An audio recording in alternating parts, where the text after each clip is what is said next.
Brandon Thurston from Wrestlenomics is up next, and we're going to follow Brandon with John Pollock from Post Wrestling. Thank you, and good afternoon, everyone. But we can't ignore the math, okay? We can't ignore the data. Go on Google Trends, type in your name, then type in mine. You're a straight line. I'm a pyramid. I like the very direct question on that. Television ratings, downward spiral. Buy rates, plummeting. The time is now to turn the math around.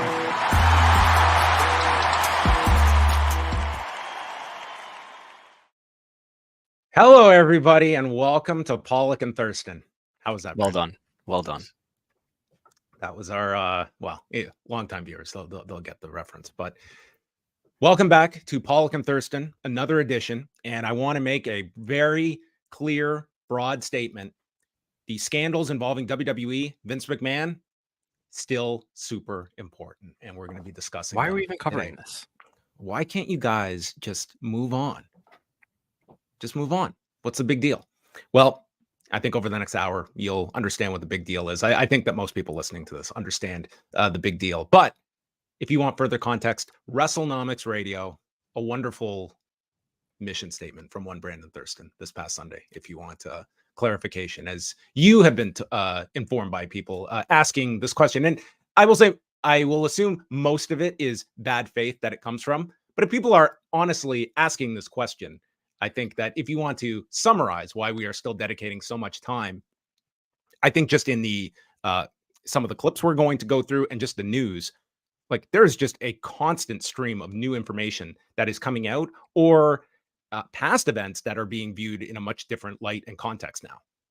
Yeah, I think this is one of the biggest news stories in years, one of the biggest news stories in wrestling history. And there's new information about it every week. I know we've gotten some comments saying that, well, it's just the same thing every week. It's not. I mean, especially when you consider what the alternative topics would be if we were to talk about The Rock and Cody and Roman Reigns. I think there's more new information about the Vince scandal and the things that stream out of it than there is about any other topic that we could possibly talk about, especially if we're talking about the business of wrestling. I mean, we could go through all the subset demos of P18 and 49 if you prefer. But there's new information about this and new comments every week. Yeah, we have quite a bit to get to on the first half of the show. And then later on, we're going to be joined by Jesse Collings of the Gentleman's Wrestling Podcast. Always a great pool of insight that he brings to the table. So we look forward to having Jesse on, as he is. I understand his handlers are en route bringing him to the backstage behind the scenes of Pollock and Thurston headquarters. And the limo is on its way. It is on its way. Yes, we have sent our esteemed bodyguards to make sure that Jesse is protected at all costs, as he is brought with a motorcade to the Pollock and Thurston headquarters. But John Cena, we are going to start off with. Now it was interesting that you have both John Cena, that's on a bit of a media tour as we speak, and Randy Orton was also doing media today because he is going to have his A&E Legends biography airing this Sunday. So he spoke with a couple of outlets. We're going to hear from both of them. Starting off with John Cena, who was on with Howard Stern, and this would have been the first time since the Janelle Grant lawsuit was launched that John Cena has addressed Vince McMahon publicly. So we have a few of John Cena's answers and discussing the complicated way that John Cena is trying to process this latest information about a man that he has claimed is a man he loves and a man that is a mentor to him in Vince McMahon. Yeah, just to set this up. So he's on Howard Stern, and Howard Stern is bringing this up in the context of when, and I guess especially in their cases, when, or at least Howard Stern's case, when somebody who you're friends with is accused of very serious allegations, how do you handle? Do you remain friends with this person? Sort of what the line is, and that's sort of how Howard Stern sets it up. And Cena, he's telling Cena, it must be complicated for you to deal with this. And so here's the first clip that we'll play. I don't think it's complicated to talk about. I think it's complicated to listen to. And that's kind of why I don't necessarily put a lot of time and equity into it. Yeah. Again, I think there's still a long ways to go. Yeah. I can say this. I'm a big advocate of love and friendship and honesty and communication. But in the same breath, I'm also a big advocate of accountability. Yeah, me too. I think you explained it well of if someone's behavior lies so far outside your value system that the balance shifts of like, man, I can't operate in a world where this works. Yeah. That's the end result of being accountable. But What there's the hell also are you going to do though? So right now what I'm going to do is love the person I love, Right. be their friend. And by that, it means like, hey, I love you. You got a hill to climb. And, you know, there's the saying of like, hey, you don't know who you are, or you don't know who your friends are until the shit hits the fan or your back's against the wall. That doesn't make any of what's going on any easier to swallow. Right. So that was Howard Stern with John Cena earlier today, and John Cena being asked about kind of how he approaches the horrific details in this Janelle Grant lawsuit. And I mean, it is very clear. This is John Cena, I think, trying to be as diplomatic as possible to someone he holds in extremely high regard. And I would certainly take him that he is extremely uncomfortable with what he is seeing and hearing about Vince McMahon. And I just think that you look at this as, to me, it's very difficult when you are John Cena and you have this clear admiration for Vince McMahon that he is obviously really struggling to be able to say anything that condemns Vince McMahon and this is like horrifying stuff that is out there, and stating we've got a long way to go. Well, we've got quite a lot, starting and ending just alone with the text messages that are in this lawsuit. But how did you feel John Cena equated himself with that answer? I think the thing he's getting killed for here is he's not condemning the allegations, and I think that's something that he could have done, and that people wanted to hear Paul Levesque do, just to say whether or not any of this is true. I can't speak to, but what's alleged here is not something that I would ever support or ever be okay with. He didn't mention the victim in any part of the interview. This is an hour-long interview, by the way. They talk about this subject for about 5 minutes. We're going to play another clip where he does at least make it sound like in the clip that we already played, he does make it sound like, I think, he's open to writing Vince off completely. I don't know what that line is that he would have to cross, but he's also talking about in this interview the idea that there may be some institutional problem where he starts to talk about the entity WWE. Mm-hmm. Yeah, let's hear that second clip now from John Cena, because he does go further into the culture of WWE and his attachment to it. That this is a guy, by his very definition, has been the poster boy for this company and what it represents. And now coming to light, there's a lot of question, and this culture, this entire company is under the microscope of what it does stand for. I don't think it's complicated to talk about. I think the whole thing is super, super unfortunate. Yeah. That's really the thing that sucks, because not only does it deal with an individual I love, it deals with an entity that I love. Yeah. And it's one that I speak highly of. And you want to make sure I want everyone to have the experience I had. If you're an employee at Disneyland, you want everybody to go to Disney and think it's the greatest place on earth. And when someone doesn't, or when you find out that there may or may not have been things going on there that, this place I was speaking so great about, well, in some aspects needed a lot of work. That's more than just how do I feel about this person. Now I shift to, okay, am I doing all I can to make it better? From the advice of like, work as hard as you can, promote as hard as you can. Is there anything I can do? So not only do I tell my friend I love them, I also switch to the entity and say, how can I help? Again, that was John Cena speaking with Howard Stern earlier today. And talking a bit more about kind of the entity of WWE, how he can help. I see John Cena, he is taking criticism for not being stern enough, not being hard enough on Vince McMahon.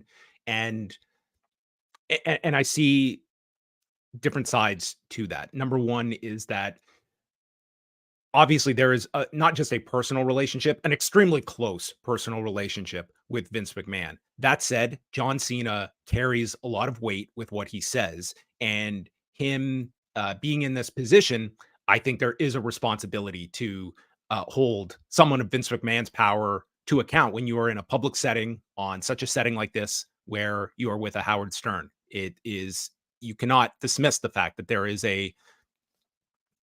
this closeness that these two have, but this is something where I think that you have to kind of be held to that account. And I think John Cena is really struggling with that. And I would state that when we get to Randy Orton, I think Randy Orton is struggling with that. I think Paul Levesque is struggling with that. We're very much clearly seeing that none of these people have answers. None of them are refuting this. All of them are simply struggling for someone that they have great admiration for on a professional level, whose personal conduct is utterly appalling, that is indefensible. Yeah, I think the headlines that I've seen coming out off of this interview is that, you know, people are latching on to the comment that he makes about how he loves Vince McMahon, which sort of makes it sound like, out of context, that was his response to the allegations. I still love him, which is something that he had said, I think, to AP when the original allegations came out a year and a half ago. But I mean, that's something he should be mindful of, that, you know, that there's going to be aggregators out there that are going to, you know, focus on something that he says, especially that being the first thing that he said related to this issue. So we'll move on to Randy Orton, because this dovetails off of that. So again, he's promoting his A&E special that's airing this Sunday, and he was interviewed by the New York Post and by Sports Illustrated. And I just have a few of the excerpts here. And he states, "I've seen the horrible things online that I don't want to believe, because this man has done so many things for me. If it wasn't for him, I wouldn't have been given second and third chances in WWE. I wouldn't be in the position that I'm in now if it wasn't for that man. So part of me wants to not believe it. And then the other part of me understands that he could have done all these wonderful things for me and the business and created this amazing thing that will go on and on well after he's gone. But on the other hand, he's human, and he's made some effing terrible mistakes." And he adds, I say, he speaks about, I think that would be the case for any talent that you ask when it comes to kind of the truth of the matter here. But I do know about Vince McMahon, the man that I've known for the past 24 years personally, and I owe him for everything he's done for me. I say that with conviction, because I won't be in this position without a lot of help from him. But if these allegations are true, then it's some horrible shit right there. I'm torn. It's hard. End quote. So, I mean, I think a bit more forcefulness from Randy Orton here. But again, like all I hear here is just an unbelievable struggle from these people to try and rationalize, not even rationalize, that's not the right word, but to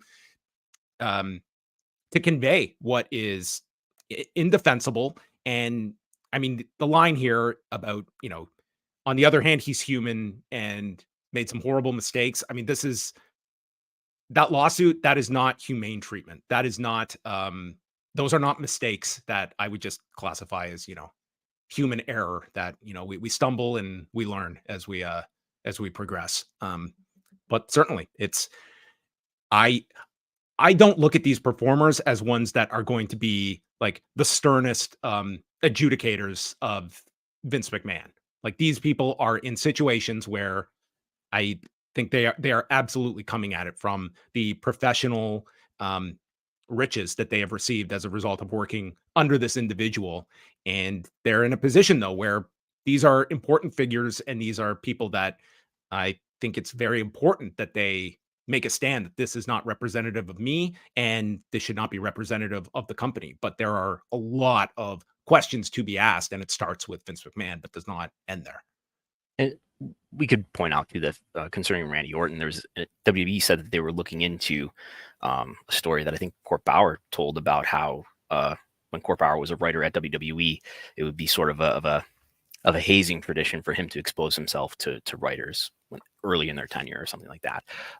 We don't know what the results, if any, were of that investigation that WWE was, you know, looking into. But I would say, when it comes to John Cena and Randy Orton, and for a lot of wrestlers and people who have worked in WWE, I think that they're not giving themselves enough credit in that. Like, if you have any belief in your own ability, which I'm sure they're not, neither of them are short on, regardless of whether Vince McMahon was in charge or somebody else was in charge, you probably still would have had a successful career. Vince McMahon held the keys and opened the door.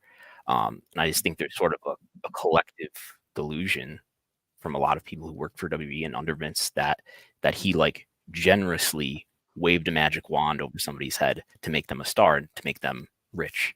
I mean, in the case of Orton and Cena, they happen to be two people who, you know, he recognized enough talent in, and he didn't, you know, with his narrow vision of what WWE could be, and the control freak tendencies that he had, you know, even as a head of creative, he didn't manage to squander them, and he managed to draw a lot of money with them, and they brought a lot of value to WWE. It's not just one way, and you know, and a lot of people talk about how, you know, nobody's really a draw anymore, and WWE is the brand. Well, who created that brand? Who created lasting value for WWE? Among them, you know, the highest on that list would be Randy Orton and John Cena, along with a few others. So it's sort of not giving themselves enough credit that, you know, it wasn't Vince that just magically made them into stars and made them rich. They brought their own talents and their own skills to this, and they became stars of their own volition as well. Yeah, I think where we are, like, that has been a thread that extends even to what we heard from Bret Hart last week, who, I mean, has been like, I would say the staunchest, like the hardest, when it has come to his just utter like lack of faith in Vince McMahon, but still noting the fact that Vince McMahon gave him this incredible life, and that is like embedded in a lot of these performers, and it's even more so those at the higher end. But it extends all the way down. When you look up and down, like, that would probably be a consistent trait that many do believe, in the sense that they are owing to Vince McMahon. And like, the further you go down that kind of thought process, I mean, it does paint a picture of performers that are grateful to be in this company. And I think you can extrapolate to like reasons that we don't see like public scorn of the company.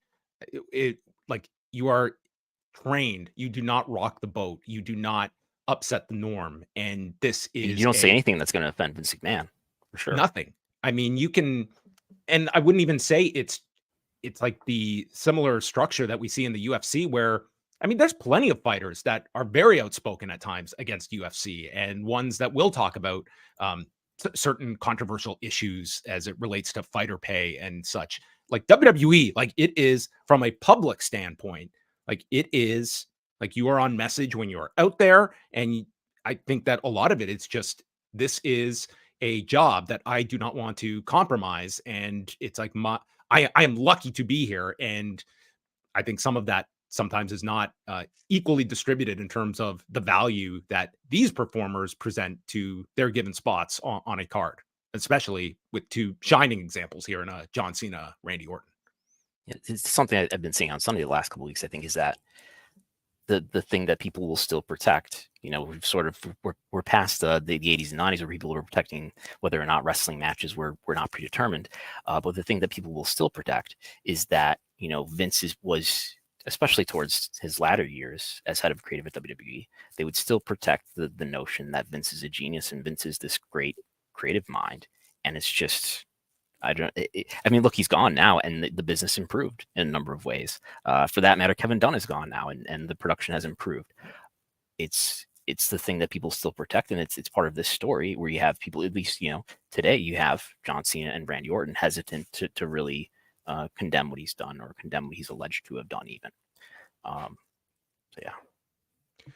We'll move over to Ashley Banfield, who had Paul Roma on her show earlier this week. And this goes back to kind of just looking at a culture within the WWF. Paul Roma's time in the WWF goes back to the mid 80s, when he was there, both as a singles performer and a tag wrestler, and wrestling there until 1991, and made the allegations that male talent was propositioned during that time, including a former tag partner of his, in response discussing one of his partners, Jim Powers. So we have just a brief clip here from Paul Roma. This was on Ashley Banfield's show earlier this week. And my former partner, one of my former partners, when I was part of the Young Stallions, he was propositioned, and he said he went to one of the agents and told him what had happened. And I said, why would you do that? You just ratted on both of us. These are all allegations. We have to be very clear about this. But Correct. Your friend and former business partner, Mario Mancini, spoke with us the other day and said he knows of at least one incident from years ago that's even worse than some of the Yes. worst allegations in Janelle Grant's lawsuit. Do you know what Yes. that incident is, and can you tell me tonight? I really shouldn't right now. But yes, I do know what it is. And it is worse. Can you characterize it in any way? Just that Mario and I are really surprised. We spoke about it, and we're surprised that no one has come forward. But on the flip side, I think that, they're of an age now that, they may be married, have kids, and they don't want to open Pandora's box. And I can't blame them. And I said that to Mario. Can you blame them? Would you really want to open this up, this can of worms? No, you wouldn't want to open it up. So this, Paul Roma discussing incidents in the 80s in the WWF locker room of male talents being propositioned with the idea that this would be a quid pro quo where you could, essentially you acquiesce and that could mean things for your career.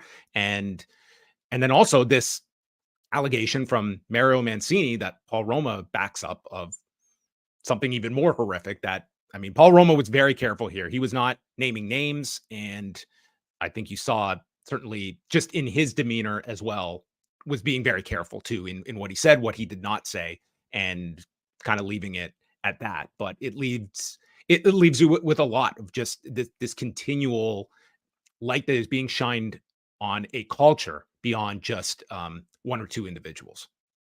Yeah, he's talking about Mario Mancini, who people might remember. Not only it was a sort of a jobber wrestler right back in the 80s, but he was also more recently in the news. He was a person who came forward to corroborate Rita Chatterton's allegations.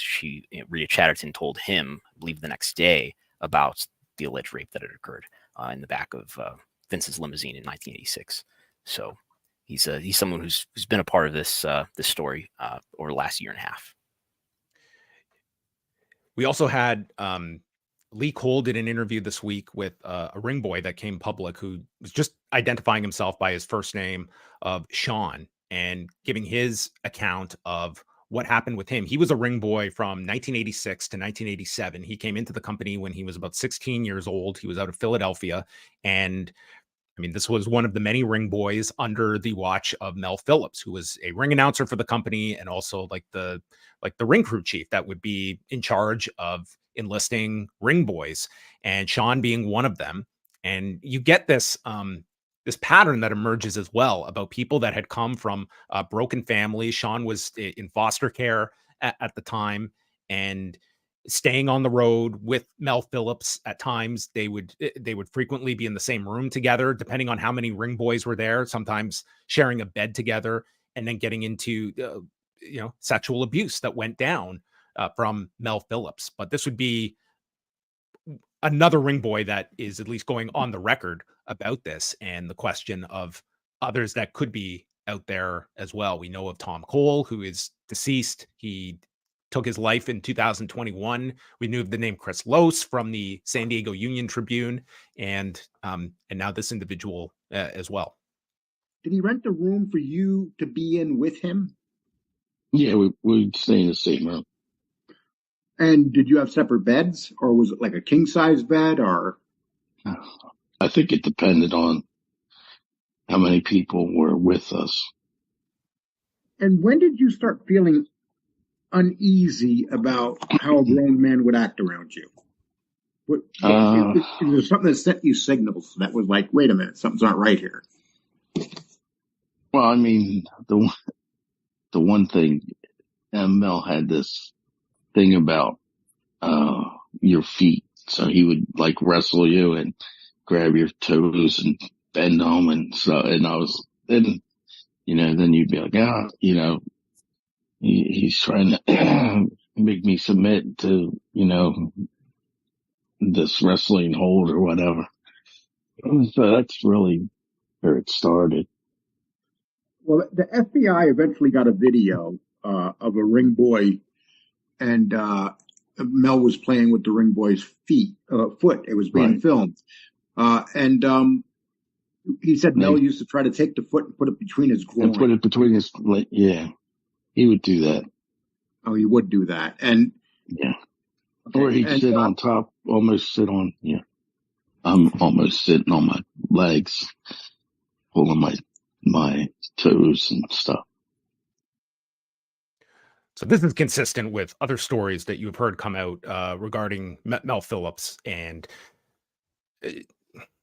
I don't even know what you how you react to these clips, other than another person that is coming forward on this. And what was interesting is that Lee Cole did a follow-up the day after in regards to response to this interview, and let's just hear. This is a very short clip from Lee Cole just about the response he got. This is just like 24 hours after this interview airs. But Billy, yesterday, when I got done with the show yesterday, I went back and checked my email. I had a slew of emails from people who are claiming things happened to them. Why do you think people are reaching out to me like this? When we did the first lawsuit back in 92, it wasn't like this. I mean, I literally, all these people giving me their names about, they want to talk to me about what happened. And I'm like, wow, are you kidding me? I mean, and a lot of these seem very legitimate. It was even a couple wrestlers. So that's just like 24 hours after this of like, it does give you the sense, Brandon, that there are a lot of people that seem to be focused on this and are revisiting their own experiences, and how many more would be willing to come forward. If you take Lee Cole here, it would seem like it's not an insignificant number that are now willing to speak, when it seems like there's a lot more attention on this than in years and decades past. And that's the circumstances of how he connects with the person who's identified just as Sean. This is not somebody who Lee or Tom Cole knew contemporaneously, at least for sure. There is a little bit of discussion in the interview about maybe I ran into Tom Cole at the time, but they're not even sure. But he does seem credible. So my point is, it's not as if this was somebody that they knew back in the day, that they've been in touch with, but this is somebody who reached out to Lee Cole in light of this news. But he does come across as credible. And he had dates that, I mean, just doing a basic there's like the Kamala and Hulk it. Hogan match that he mentions in Baltimore, and you can find a record of that on Cage Match in the timeline. This is a February 14th, 1987 double shot in Philadelphia and Baltimore the same day, including a cage match where Sean alleges he was ringside for holding the belt. I mean, that it backs up. It did seem like he was kept some kind of diary or notes contemporaneously of the time of his itinerary, where he was. Came off very credible to me in this interview. So, and another thing that the Lee is trying to get across in the course of the interview is that he was taken across state lines. These were underage boys, and that would be, I believe, a violation of the Mann Act to bring children across state lines to do labor in the first place, before we even get to sexual misconduct by the former ring announcer, who is what's his name? What's the ring announcer's name? Mel Phillips. Mel Phillips. Yes. Yeah, I think all of this is like, the more people hear these stories and how it connects to what was known at the time and what was, as much as we're looking at sort of these allegations of sexual abuse in the company, we're also seeing like how much knowledge there was. And that's where you look at this Ashley Massaro story and the extent of which they went on the record denying any knowledge of this that feels like has been debunked rather soundly from various sources, not the least of which is John Laurinaitis, who was a high-ranking official at the time. But Brandon, I think like the fact that statement is so definitive that they put out in 2019 denying any knowledge of this, how do you not question so much of when the company has stated we have investigated this, but no results, or put out a statement that exonerates themselves? And that is what a lot of people rest upon as confirmation that nothing is there or that this was refuted by the company. I think you have to approach everything with a skeptical eye when you see such a statement as we did in 2019 that just does not hold any water with what has been thrown against it over these last couple of weeks. Well, I mean, clearly this was an issue from the top down. We have 4 NDAs that Vince has had women agree to. We have all the detailed allegations in the Janelle Grant lawsuit, the Rita Chatterton allegations. I mean, clearly this was the CEO of the company was allegedly, engaged in a series of incidents, to say the least, that may have involved sexual misconduct. So it's not that surprising that PR would give out statements saying they looked into something when maybe they didn't that seriously at all. So that brings us up to the present. Was there kind of any other elements just that you've observed over several of these stories as well, Brandon, and as it relates to what we have been discussing? I mean, are there any like kind of new wrinkles that you're looking at that have caught your attention in a kind of a different context here? No, I think we should probably explain why we're including, why the Ring Boy scandal is relevant at this time. And I know we did the show 2 weeks ago with David Bixenspan talking about this.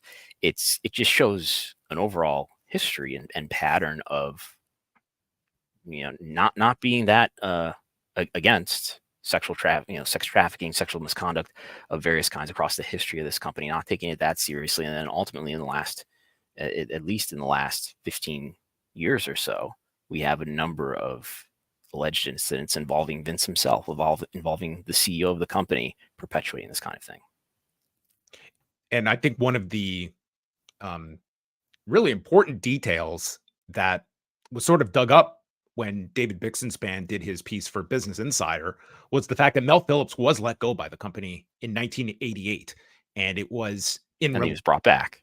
It was, that he had this unnatural relationship, an unusual relationship with young boys, and then brought back with the provision of steering clear of young boys. Like that it was unconventional rape. Yeah. And so like you're looking at that, and that was reported at the time by Phil Mushnick, by Dave Meltzer, and was sort of just this detail that is lost to time. And then when the Ring Boy scandal emerges in 1992, and Mel Phillips is one of the people that is implicated in that entire thing, it makes you go back to this story in 1988. Like, not only like was this person right under your nose, there was clear knowledge of what was happening here. And in terms of the credibility of their statements, we have reports by Phil Mushnick and Dave Meltzer of Vince admitting he has knowledge to some extent. Yeah, this was on the record. This is not like unnamed sources at WWF conveyed this to this was Vince McMahon on the record with these two in Phil Mushnick and Dave Meltzer stating this about Mel Phillips. And then he goes on Larry King and denies that he's ever even heard rumors of this. This was an occasional day laborer, Mel Phillips. Yes, an occasional laborer. That's all. So I get, again, like this is painting a broader picture of like a scandal, the likes of which the 1992 Ring Boy events, how they occurred, and this company coming out of it, that you would think this would be a reckoning that, my God, what we got past here would be a clean sweep of the culture of this company, and that how damaging this could have been for most companies out there. And instead, we are just seeing countless stories that seem to be making its way publicly, finally, that is getting some spotlight on, that tells you the opposite in terms of a company that just seemed to feel that it was untouchable. And that started right from the top down, that the greatest risk being realized could be settled with money, that we could make any problem go away. And we're seeing a continued series of events that go back to that thesis statement. And just to lay out the timeline. So the Rita Chatterton allegation of rape by Vince is 1986. The Ring Boy scandal is happening around the same time. I imagine that goes over the course of years involving Mel Phillips. Tom Cole is later than 86, 87, which is the time that Sean is there. Yeah, they just miss each other according to like the timeline Sean has, where Tom Cole, he had 2 stints with the company, the first of which ended in 1986 when he was 16 and having his problems, and then comes back to the company in 92. So, well, he came back actually and was, and then left after 1990. That's when he was fired after, the incident with Terry Garvin that he had outlined as well. So that's what I want to get to briefly is that Vince is overseeing the Ring Boy scandal, and it looks like not doing enough to prevent it, to stop it, to react to it.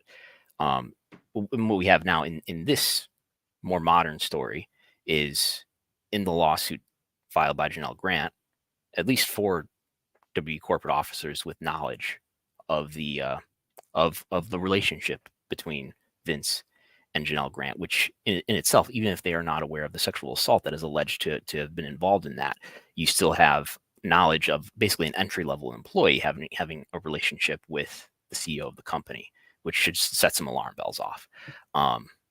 So those, and I've been rereading the complaint lately. I'm not sure, it's not clear why the corporate officer number 4 leaves. Maybe it's because he did have some objections, but you've got at least 3, if not 4, executives who are alleged to have knowledge who did not do something to stop it. At this point, we're going to welcome in Jesse Collings to the conversation from the Gentleman's Wrestling Podcast. Jesse, thanks a lot for joining us, and I know you've been listening vigorously here. I'm just going to start off. There's many different ways of which we can discuss the various events going on. How would you assess some of the reaction that we have seen from the WWE talent as it relates to John Cena, Randy Orton, Seth Rollins has been asked about this on the record as well. How would you how did you react to some of their comments, and do you see some common threads between the responses? Yeah, I definitely do. I was thinking about this yesterday when I was listening to Paul Roma's interview on News Nation that you guys played earlier. And while I was listening to the Paul Roma interview, I was thinking about how someone like Paul Roma is out here to talk about, sexual abuse that he was witnessing or hearing about when he was an active talent in WWE.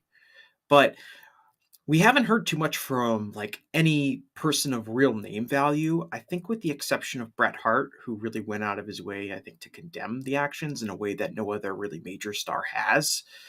But I was thinking about that during the Paul Roma interview, and I was like, if Paul Roma is seeing stuff and knowing stuff, that would imply that many, many other people in WWF at that time or in the future would have known about something or seen something or had conversations with somebody. It seems very implausible that this was something only a handful of talent were ever even possibly aware of.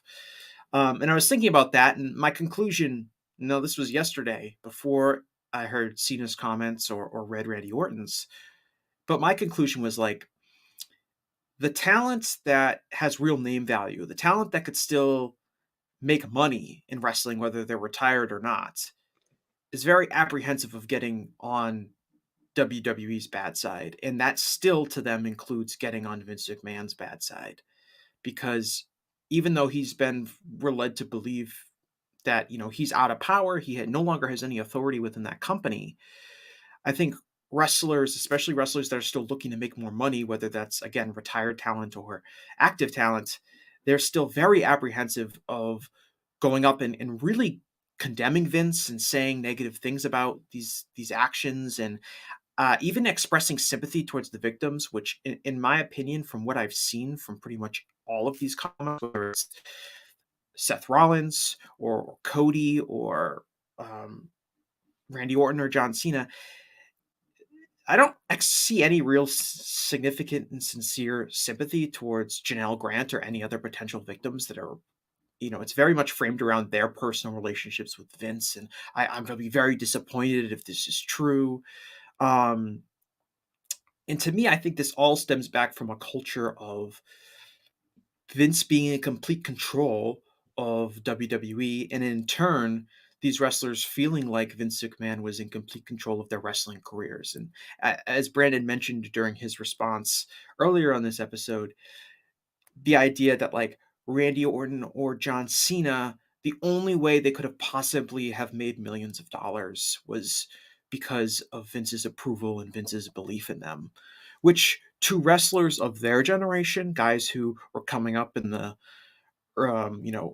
early 2000s after WCW had closed down and before AEW had arrived, that's kind of true in the sense that WWE was really the only place to make that kind of money.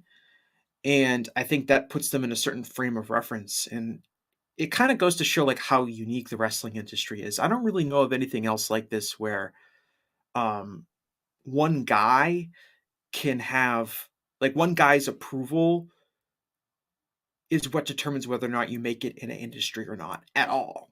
Like it's one thing to have like, maybe if you're in movies, there's one director or one studio executive that really believes in you and that gives you a break. But there are other directors and studio executives that could give you a break. If you're a singer, there are other record labels that could give you a break.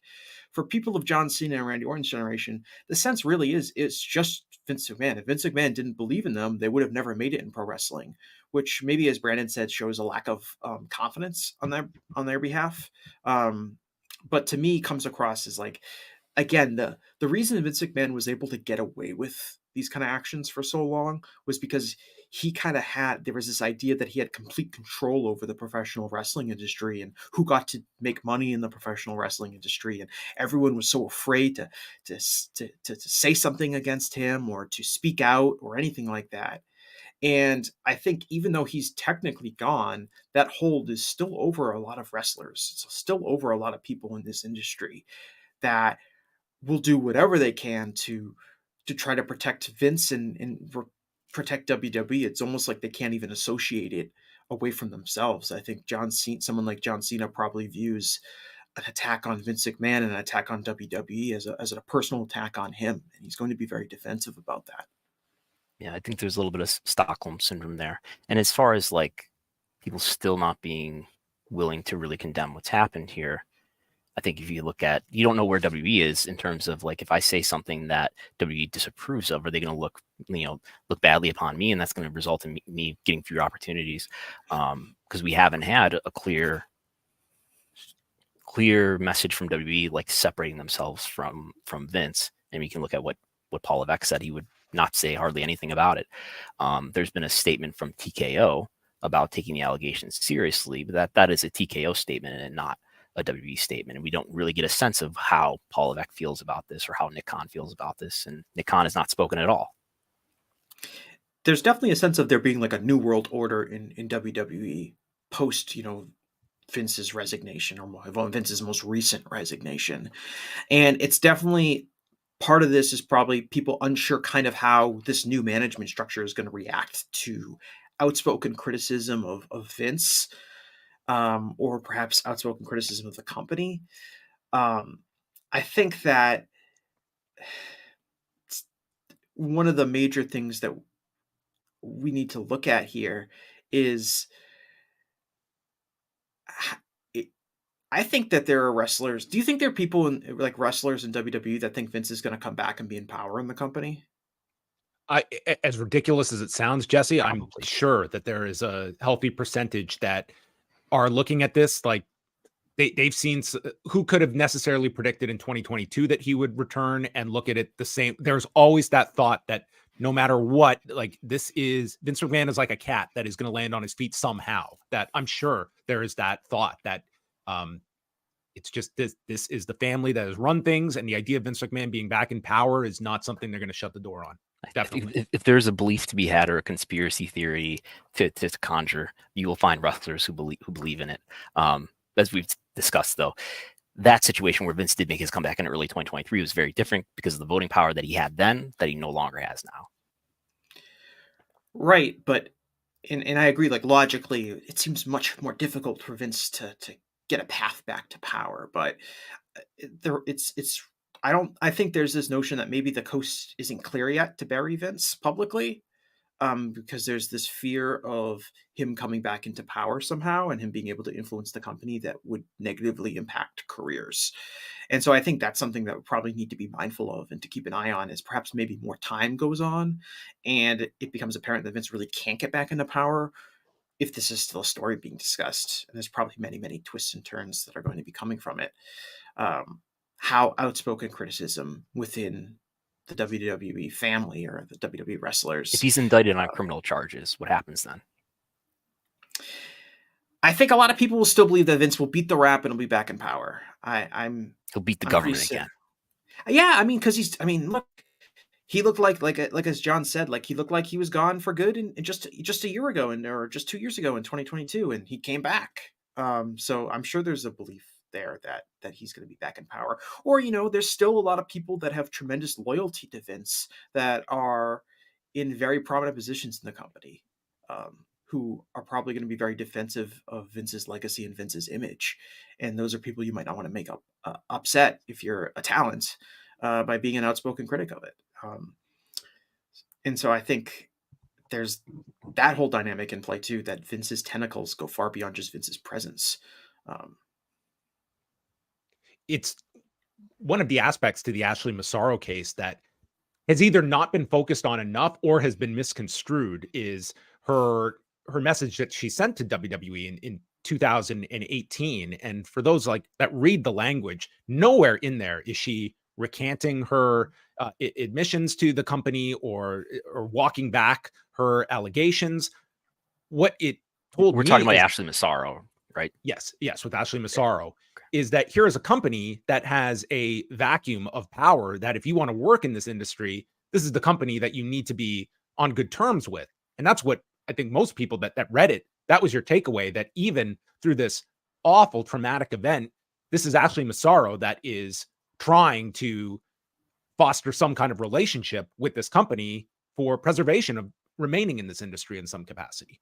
Yeah, and I think it's really interesting that the timing of that email, which is just before W Evolution happens. I could see her, seeing a lot of her peers getting booked on that show and wanting to get booked on it too. So that I could see that as a motivation for why she reached out at that time. And this speaks to a lot of problems within the wrestling industry that go beyond just, Vince's sexual misconduct. One of the reasons you have these, older or retired wrestlers who are, still showing a lot of loyalty and fealty to the company that maybe doesn't deserve it is because they're looking for that one more payday, because these are people that maybe don't have tons of other ways to get income after they retire or after they're done wrestling for whatever reason they get released by the company. They're people that, I don't know, they have probably, most of them have really significant medical issues in terms of their physical shape and probably have high medical bills. They don't have a guaranteed source of income. They perhaps didn't get, proper job training or things that would allow them to succeed post wrestling. The Wrestlers Association provides them with health insurance and a pension, though, right? Well, I was going to get to that, Brandon, in the sense that, if they had a pension or they had something like that would allow that protect them, there would be less reliance on constantly trying to remain in WWE's good graces. And WWE has been able to, and especially Vince, have been able to get a lot of people who said a lot of mean things about them back into the fold and to say nice things about them. And honestly, Bret Hart is a perfect example of that. Bret Hart should have every reason in the world to never want to say anything nice about Vince McMahon ever again. Yet he said quite a few nice things about Vince McMahon over the last 20 years. And I think part of that is because, he's looking at, okay, how do I, I want things from them. I think, he did the Hall of Fame because he wanted control over his video library or something like that. Didn't he wasn't there a part of that? The DVD under the belief that they were going to do another Warrior DVD and just bury him. Right. So there's all this leverage that comes into play that leads people out. I was really, I don't see a lot of people have talked about it since then. And it was a couple of weeks ago. So really, really disappointed in Mick Foley's comments about how these are terrible allegations, but I hope that doesn't take away anyone's good memories of the Mr. McMahon and the character and all the good times me and his character had together. I thought that was hugely disappointing from Mick, not only just because it's disappointing of any, major pro wrestler, but also I know, Mick has, I don't know if he still is, but he served on the board of RAIN, which was a sexual assault survivors advocacy group. For a long time, he's done a lot of charity for that. And for him, of all people, to kind of have this, oh, Vince, I hope this doesn't ruin his legacy. And I was like, I hope it does ruin his legacy. This is an awful person if you believe these allegations. And so But again, I think that comes back to we got to the industry has taught all of these people to remain on Vince's good side, no matter what he does, no matter what you see, no matter what he does to you personally. Don't criticize the brand, protect WWE, protect Vince at all costs. That's just kind of institutionally what's been taught to wrestlers for the last 40 years. And it's a shame. We focus a lot, and because they are the ones being asked about this, we focus a lot on like what current talent or past talents are how they are holding Vince McMahon accountable. We'll look at fan support. I mean, the company's business is red hot. You have to look no further than this past weekend's house shows. But like strangely absent from this discussion is, as we pull up the old Snickers doctrine, like what is the accountability that your sponsors, that your broadcasters, that TKO as a whole are due in all of this, in terms of like, these are the entities that can meaningfully push for answers, for a degree of transparency, which TKO and WWE have been held to basically no transparency beyond this. Like they have, like TKO put out their statement, Vince is gone, and that's pretty much been the extent of it. And the most meaningful change came as a result of like Slim Jim that was willing to put their relationship on pause. Like these are the outlets I'm looking at that they can meaningfully push forward if they were so compelled to investigate further. And if I could just interject on that, I think we have the TKO call this coming Tuesday. That will be Ari Emanuel and Mark Shapiro, who are the TKOC executives. And I've been looking at the equity analysis that I have access to in terms of these are the people who are analyzing TKO stock. And I haven't seen one report yet that mentions the Vince lawsuit. To give you some idea of how people who analyze the stock are looking at this in terms of, is it any threat to the business? Yeah, I mean, I think for starters, the only people that can really make TKO and WWE do anything meaningful are going to be those major business partners, whether they're sponsors or the television networks or Netflix or the people that are really major business partners. I don't think fans have like the motivation, the unity, or even the universal understanding to really make appropriate change. But I think it does come down to whether sponsors want to be associated with this company, whether TV networks and their major broadcast partners want to be associated with this company. And I think for now, they're surviving, right? They got rid of Vince. I think that the Slim Jim sponsorship, I think they were very afraid that was going to be the first of many, many dominoes to fall if Vince wasn't a part of it anymore. And they were able to, kind of quickly, push Vince out the door and say, "Bad man gone," right? Isn't that what the what was that? I forget who it was. Was the chief Netflix branding the Netflix executives? Her comment was basically, "He's gone now, and he's out, so he's gone." Or something, very Despite the fact that Vince McMahon is not the only person named in that lawsuit, it's also named John Laurinaitis, who's also gone conveniently, but also WWE as a whole. But the idea is right now the line is, Vince was this bad person and he's gone, everything's fine. And until they are really pushed further by a business partner, that's the only way we're going to get consistent change. I think I was talking about this with someone else the other day, and it's like, what do I actually want to happen? Like, what do I want out of this? And as a wrestling fan, it's like, I want the wrestling industry to be better, and I want there to be accountability for everyone that was associated with not just the crimes, but knowledge of them and the knowledge of the abuse that was going on and the people who failed to do something about it. And I think that can only really be done at the very least without like a really intense investigation into the current WWE structure and executives that are in WWE and all of that. And we haven't heard, I think, anything from TKO or anyone in WWE that like an investigation is going on to see who knew what. That should be happening, number one. And I think they would tell you that their board had an investigation, and that was that.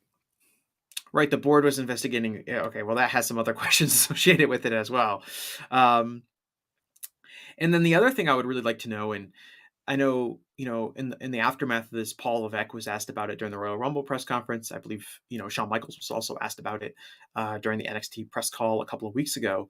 But has talent, what has been communicated to talent? I know Dave Meltzer at least reported a couple of weeks ago in the Wrestling Observer newsletter that talent really hadn't been talked to about this. They got that email from Nick Khan saying Vince is gone, and that's pretty much the amount of communication that's gone to them about this. But our talent There's going been to no be given, communication to staff either about this.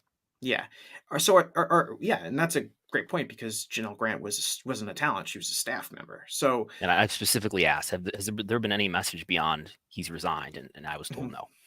Right. So, is the company really going to do anything to investigate what was going on here? Are they going to do anything further to actually protect the people that work there? And so far, it seems like the answer is no. Well, those are questions that should definitely be asked, whether they're going to be at these press conferences after pay-per-view events, whether they're in media interviews, whether it's going to be the TKO analyst call, like something like that has to be asked, because that's ultimately what are some benefits that can come from this horrible situation? It's like, well, we can get rid of the bad people and change our structure around so this doesn't happen again. But it doesn't seem like TKO or WWE is particularly interested in that. And if I was a media partner with them, I would be very concerned about future stories breaking. I think right now, everyone in that company, WWE and probably TKO as a whole, and even like Netflix, they're all on their hands and knees praying that there's no other major Wall Street Journal story. There's no other, information that's going to come out that's going to show that more people knew about this, that's going to continue to taint their brand. They're hoping desperately that this story is just going to go away and there's no other shoe to drop that's going to bring up all this news again. And I feel like that's a very bad strategy. But I'm also not a person who made a $5 billion investment in WWE without probably doing some due diligence or understanding that this was a potential risk. And how would you assess that WWE? Are you surprised at all, Jesse, that this lawsuit was launched on January the 25th? We are now almost a month removed. Do you still view that this is a top of mind story? Like, how would you assess sort of the oxygen that the story has been provided across the board, and the fact that we're 4 weeks in? Like, is this surprising to you, or is this just your overall thoughts on just the coverage that this has received this many weeks into a story like this, where this is an industry where typically, like, stories like this, people move on from at a pretty quick clip? I mean, I think it's really important and valuable that we've seen some major news outlets and organizations not only, report on this once, but continue to follow up and dig through information. I think, what's his last name? Tim Marchman? Is that his last name? Yep. Yes. Tim Marchman at Vice is obviously doing tremendous journalism work, continuing to find new information, talking to more people, getting quotes and other information, and keeping that, top of mind, at least to people who are reading Vice. I think like Banfield and News Nation, who have broken, and had some pretty significant interviews, just like the Paul Roma one that we saw. Those are organizations that can do a lot of work. The Wall Street Journal, obviously, for the last year and a half, has been doing a ton of work and trying to break those stories. So I'm happy that there's a commitment to following up on some of these issues. And as we're starting to see with this, the Mel Phillips thing has been brought up again. The Ashley Massaro thing has been brought up again.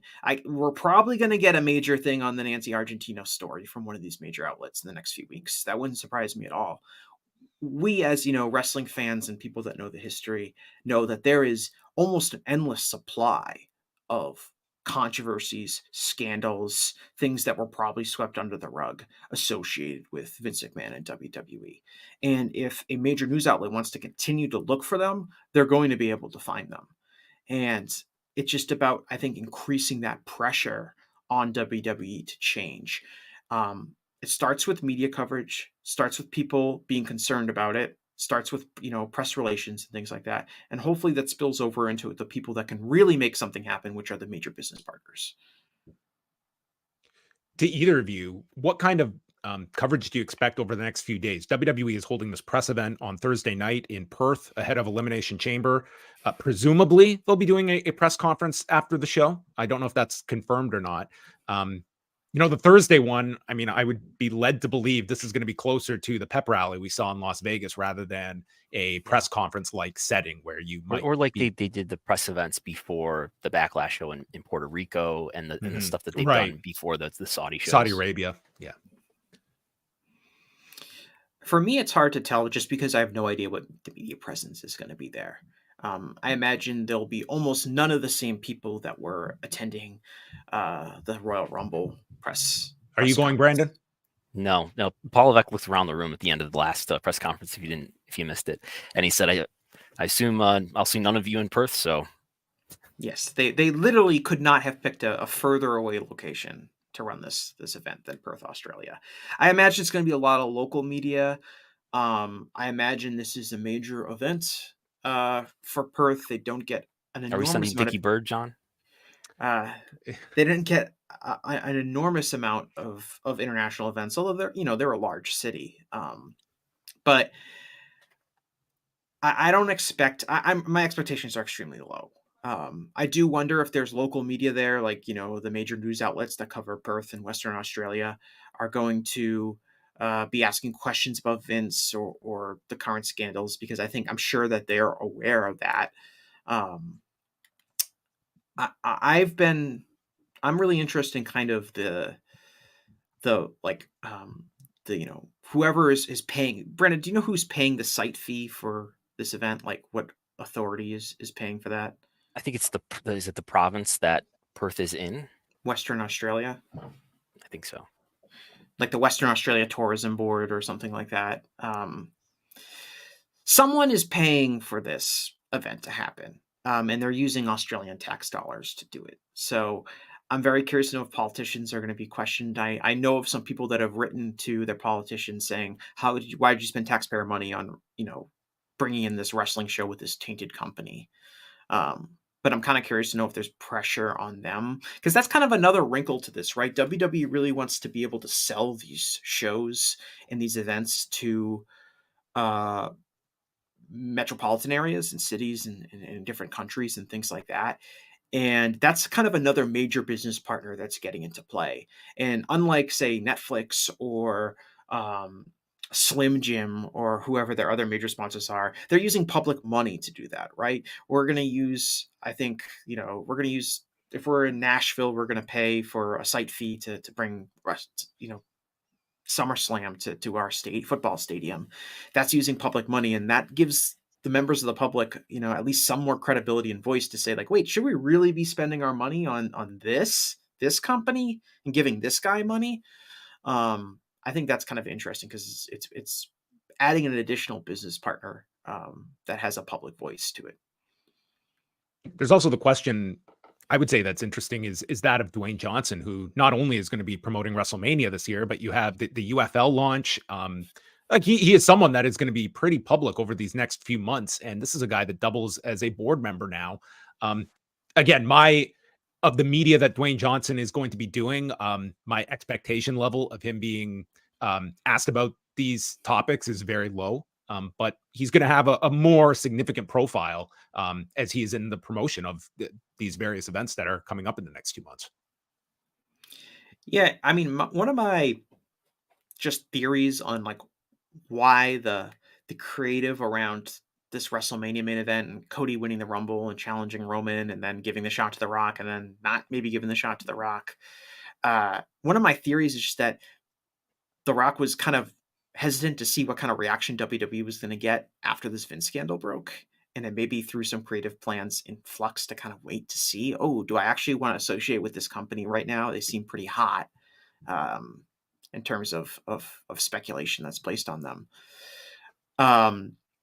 But yeah, I mean, he's on the board. He is he's the public face of the company in a lot of ways. He's certainly the most famous person associated with the company, and he is putting himself back into, the public sphere as a WWE spokesperson by being on the board. So he absolutely should probably be asked about this. I'm sure he has a prepared answer for that.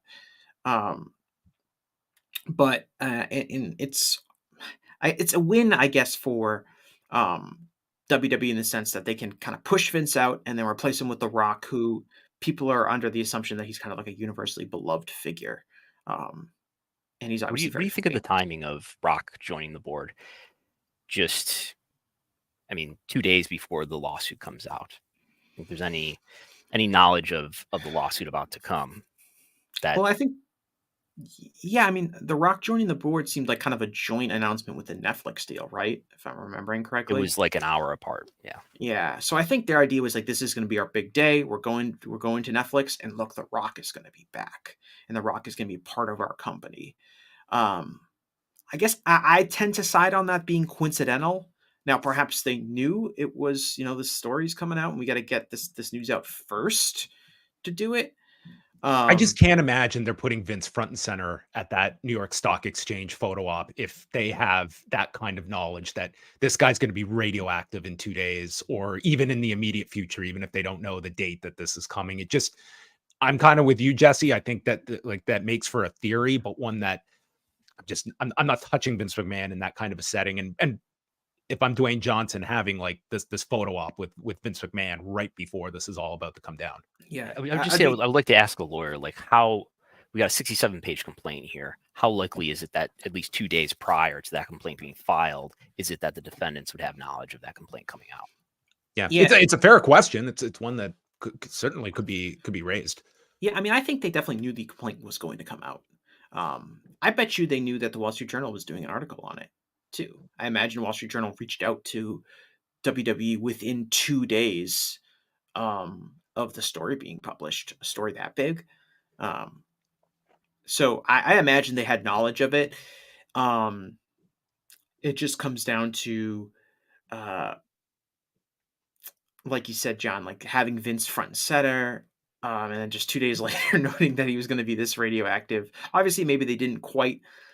You never know how big this stuff is going to hit. That story could have hit and nobody talked about it again, and kind of swept under the rug. It ended up getting a lot of traction and a lot of mainstream publicity, which certainly helped.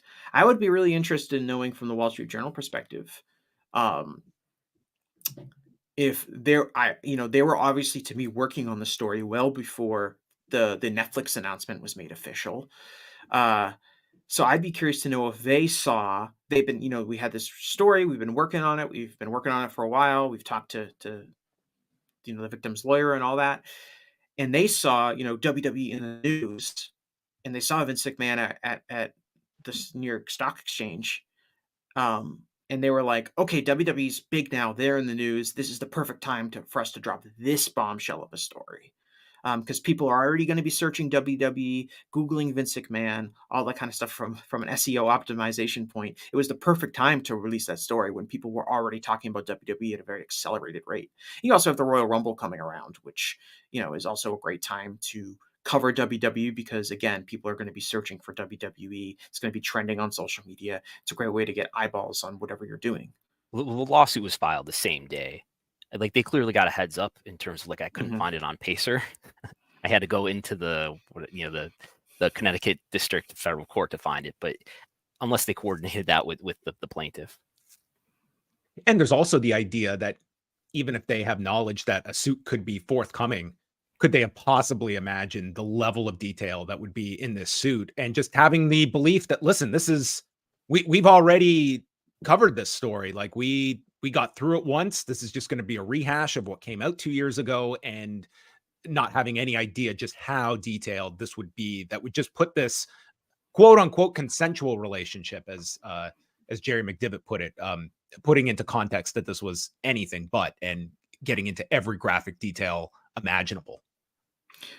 Right, and having things like the text messages in there and all that kind of stuff. I mean, this was, out of all of the scandals that have threatened to rock WWE and have hurt WWE, this was among the most compelling examples in terms of evidence that they had. I mean, this was a 67-page document with an incredible amount of detail about Vince and their relationship, and comments by Vince, and obviously the shared text messages and all of that kind of stuff.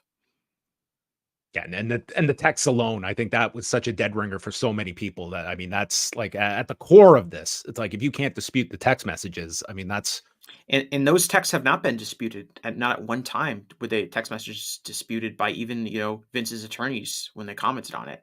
I think and I know that people have said, people that are familiar with, have texted with Vince in the past, could tell his texting style and some of the words he was using and the abbreviations and things like that. People were, oh, that's definitely how Vince texts. I believe that's Brett. That's convinced that sounds like Vince. These are Vince something texts, to that effect. Yeah. Have either of you been aware of the latest Dwayne Johnson / $7 Productions film that is going to be going into development? I saw that today. It's on Ric Flair. This will be a biopic on Ric Flair, to be determined when it comes out. But Johnson provided the following comment to the Wrap to give you a sense of what this will be. As a kid who grew up in professional wrestling, I idolized the Nature Boy Ric Flair, Johnson told the Wrap. He was a hero to me. And once I broke into the wrestling business and began to spill my own sweat and blood, my reverence for Rick turned to respect because I realized just how rare and impossible it is to disrupt the wrestling business, culture, and truly change the game. And that's exactly what Ric Flair did. This project is personal, and we can't wait to tell his unbelievable story. As always, thank you for the house, Rick.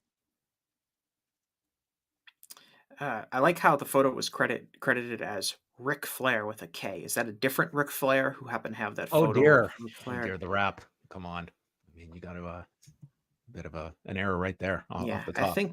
I think someone pointed this out to me, like in the press release that was sent out, probably by like $7 Entertainment. It mentioned that Ric Flair is still actively wrestling and is currently signed to All Elite Wrestling at the age of 74. That's right. I mean, and look at that, and performed in front of a record-breaking crowd in North Korea. I mean, that's just 190,000 people were there. By the time this film comes out, it could be double. Yeah. Based on that comment from Dwayne Johnson, I think this is going to be a very glowing love letter to Ric Flair that we can expect in a biopic form. But there you go. That is the latest.